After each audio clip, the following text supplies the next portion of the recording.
Eh bien bonjour à tous et bienvenue dans cette nouvelle vidéo, j'espère que vous allez bien. Aujourd'hui nous allons installer la dernière version du système d'exploitation Ubuntu. C'est parti. Pour commencer, nous allons voir pourquoi installer cette version qui est la 20.04 ou plus simplement Focal Fossa. Il s'agit tout simplement de la dernière version LTS qui veut tout simplement dire que c'est une version avec un support à long terme assuré pour Ubuntu pour une durée de 5 ans. Pour les personnes n'ayant jamais testé Linux, je vous conseille de l'essayer sur un émulateur tel que VMware ou VirtualBox afin de faire votre propre avis sur Ubuntu qui a une interface graphique très réussie. Pour commencer ce tuto, il vous faudra une clé USB vierge de 4 Go minimum et un PC pour l'installation d'Ubuntu. Nous allons commencer par nous procurer l'image ISO d'Ubuntu, puis créer une clé bootable qui nous servira à l'installation. Nous devons donc nous rendre sur le site officiel de Ubuntu, puis démarrer le téléchargement dans la section Ubuntu Desktop, qui est la version que nous souhaitons installer. Nous pouvons en même temps commencer à télécharger le logiciel qui nous servira à créer notre clé USB bootable. Nous devons nous rendre sur le site officiel de Rufus, puis télécharger la dernière version disponible, qui est la 3.10 au moment du tournage de cette vidéo. Une fois le logiciel Rufus installé et l'image ISO de Ubuntu récupérée, nous pouvons passer à la création de notre clé USB bootable. Je me rends donc sur Rufus puis sélectionne ma clé dans l'onglet périphérique. Ensuite, je dois sélectionner mon ISO précédemment téléchargé sur le bouton sélection. Dans la partie schéma de partition, je sélectionne MBR. Je peux maintenant appuyer sur démarrer.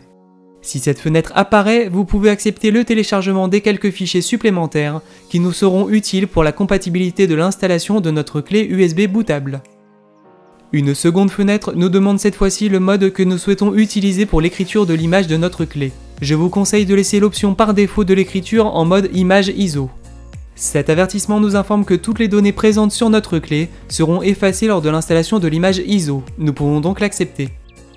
Une fois toutes ces étapes passées, l'installation de votre clé devrait durer environ une vingtaine de minutes.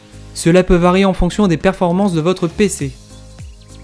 Lorsque le message prêt apparaît, votre clé est maintenant prête pour l'installation. Nous allons maintenant configurer le BIOS ou l'UEFI de notre PC. Pour cela, nous devons lancer la séquence de démarrage de notre PC et trouver la touche qu'il faudra presser pour entrer dans la configuration de notre BIOS. Petite astuce, vous pouvez appuyer sur la touche pause de votre clavier pour avoir plus de temps pendant la séquence de démarrage qui vous permettra d'entrer dans le BIOS. Pour ma part, sur un PC de marque Acer, je dois appuyer sur la touche F2 dès l'affichage de ce message. Une fois dans le BIOS, je me rends dans la partie boot qui nous permettra de sélectionner sur quel périphérique démarrer. Je vais donc mettre en premier dans l'ordre de démarrage la clé USB précédemment créée. Vous pouvez déplacer l'ordre de démarrage grâce aux touches F5 et F6 car seulement le clavier est pris en compte dans les BIOS, mais si vous avez un UEFI, vous pouvez utiliser votre souris. Une fois ce changement effectué, vous pouvez quitter sans oublier de sauvegarder. Le PC redémarrera tout seul sur la clé si vous l'avez correctement configuré. Nous voici sur le début de notre installation. À cette étape, nous devons choisir notre langue d'utilisation.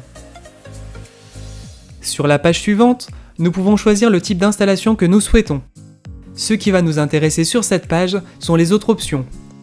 Nous pouvons sélectionner le téléchargement des mises à jour pendant l'installation si notre PC est relié à Internet.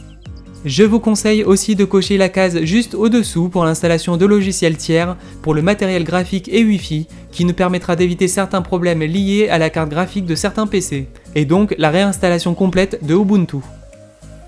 Sur la partie type d'installation, plusieurs options peuvent être disponibles pour vous. Si vous avez déjà une installation présente sur votre ordinateur, Ubuntu peut vous proposer son installation à côté de votre OS, ou bien supprimer complètement votre disque afin d'avoir uniquement Ubuntu de présent sur votre disque dur. Une fois l'option choisie, nous pouvons appuyer sur Installer maintenant. Dans cette partie, nous allons sélectionner notre emplacement afin de définir notre fuseau horaire.